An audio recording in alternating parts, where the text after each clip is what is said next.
भजन संहिता अध्याय 105। यहोवा का धन्यवाद करो, उससे प्रार्थना करो, देश देश के लोगों में उसके नामों का प्रचार करो। उसके लिए गीत गाओ, उसके लिए भजन गाओ, उसके सब आश्चर्य कर्मों पर ध्यान करो, उसके पवित्र नाम की बड़ाई करो। यहोवा के खोजियों का हृदय आनंदित हो, यहोवा और उसकी सामर्थ्य को खोजो। उसके दर्शन में लगातार खोजी बने रहो, उसके किए हुए आश्चर्य कर्म स्मरण करो, उसके चमत्कार और निर्णय स्मरण करो।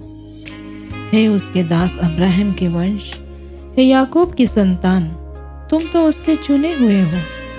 वही हमारा परमेश्वर यहोवा है। पृथ्वी भर में उसके निर्णय होते हैं। वह अपनी वाचा को सदा स्मरण रखता आया है। यह वही वचन है जो उसने 1000 पीढ़ियों के लिए ठहराया है।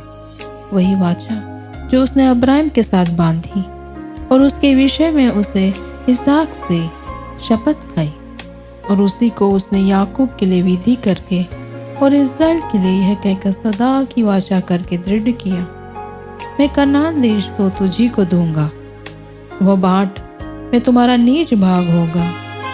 उस समय तो वे गिनती में थोड़े थे, वरन बहुत ही थोड़े, और उस देश में परदेशी थे। वे एक जाति से दूसरी जाति में और एक राज्य से दूसरे राज्य में फिरते रहे, परंतु उसने किसी मनुष्य को उन पर अंधेर करने न दिया। और वह राजाओं को उनमें निमित्त यह धमकी देता था, मेरे अभिषिक्त को मत छुओ और न मेरे नबियों की हानि करो। और अन्न के सब आधार को दूर कर दिया। उसने यूसुफ नामक एक पुरुष को उनसे पहले भेजा था, जो दास होने के लिए बेचा गया था। लोगों ने उसके पैरों में बेड़ियां डालकर उसे दुख दिया।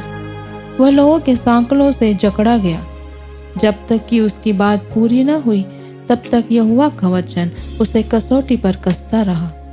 तब राजा ने दूत भेजकर उसे निकलवा लिया, और देश देश के लोगों के स्वामी ने उसके बंधन खुलवाए। उसने उसको अपने भवन का प्रधान और अपनी पूरी संपत्ति का अधिकारी ठहराया, कि वह उसके हाकिमों को अपनी इच्छा के अनुसार कैद करे और पुरनियों को ज्ञान सिखाए। फिर इज़राइल मिस्र में आया और याकूब हाम के देश में परदेशी रहा। तब उसने अपनी प्रजा को गिनती में बहुत बढ़ाया और उसके शत्रुओं से अधिक बलवंत किया। उसने मिस्रियों के मन को ऐसा फेर दिया कि वे उसकी प्रजा से बैर रखने और उसके दासों से छल करने लगे। उसने अपने दास मूसा को और अपने चुने हुए हारून को भेजा। उन्होंने उनके बीच उसकी ओर से भांति भांति के चिन्ह और हाम के देश में चमत्कार दिखाए। उसने अंधकार कर दिया और अंधियारा हो गया, और उन्होंने उसकी बात को न टाला। उसने मिस्रियों के जल को लहू कर डाला और मछलियों को मार डाला। मेढक उनकी भूमि में, वरन उनके राजा की कोठरियों में भी भर गए। उसने आज्ञा दी, तब डांस आ गए और उनके सारे देश में कुटकियां आ गई। उसने उनके लिए जल वृष्टि के बदले ओले और उनके देश में धधकती आग बरसाई। उसने उनकी दाखलता और अंजीर के वृक्षों को और उनके देश के सब पेड़ों को तोड़ डाला।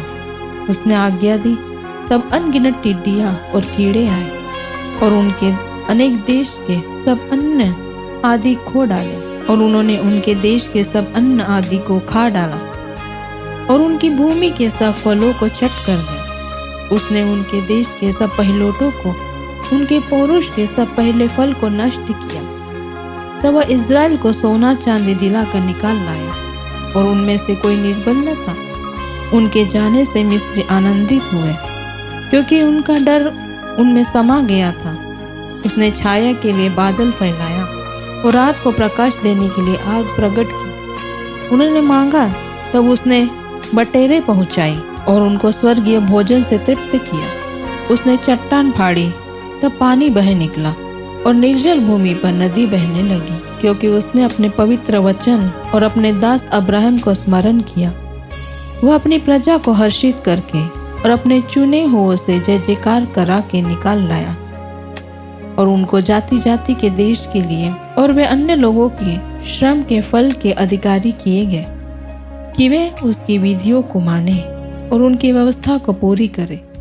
या की स्तुति करो। आमीन।